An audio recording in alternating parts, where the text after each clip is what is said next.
शरद पवार यांच्या राष्ट्रवादीचे आमदार अस्वस्थ असल्याची माहिती सूत्रांनी दिली आहे। विरोधी पक्षामध्ये राहून मतदारसंघातील कामं होत नाहीत आणि त्यामुळे आमदार अस्वस्थ आहेत। सत्तेमध्ये जायला हवं अशी मागणी आमदारांनी शरद पवारांकडे केल्याचं सूत्रांकडून कळतं।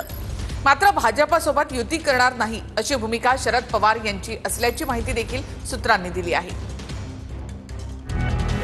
पवारांच्या राष्ट्रवादी काँग्रेसच्या आमदारांमध्ये अस्वस्थता असल्याची माहिती समोर आली आहे।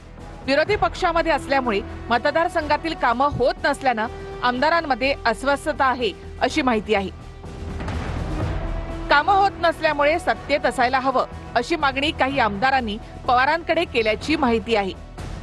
पवारांनी मात्र भाजपसोबत युती नाही अशी भूमिका घेतल्याची माहिती सूत्रांकडून मिळते। पक्षामधले कार्यकर्ते आणि सर्वच्या सर्व खासदारांनी मात्र शरद पवारांना पाठिंबा दिलाय। निधी मिळत नसल्याच्या राष्ट्रवादी आमदारांच्या तक्रारीवर संजय राऊतांनी प्रतिक्रिया दिली।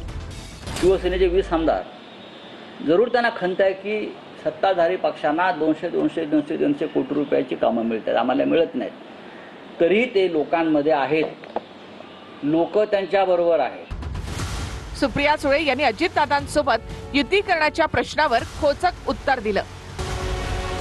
एखाद्या पालिकेत दादांसोबत जायची वेळ आली तर मग तुम्ही तयार असणार का सगळं? आता बघा, आता पाऊस पडला तर मी रेनकोट घालणार का छत्री, यातून मी निर्णय घेतलेला आहे।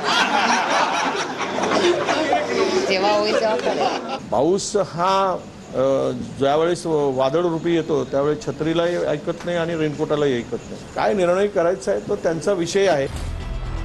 दोन्ही राष्ट्रवादी किंवा दोन्ही शिवसेना एकत्र येण्याचा मुहूर्त पक्षातल्या वरिष्ठ नेत्यांनाच माहिती असल्याची प्रतिक्रिया मंत्री हसन मुश्रीफ यांनी दिली। सगळ्या म्हणजे ठाकरे बंधू एकत्र यावेत किंवा आम्ही एकत्र यावेत याच्यावर सगळ्यांच्या सदिच्छा आहेत। आता त्याचा मुहूर्त कधी असेल ते आता सगळ्या नेते मंडळांना माहिती आहे।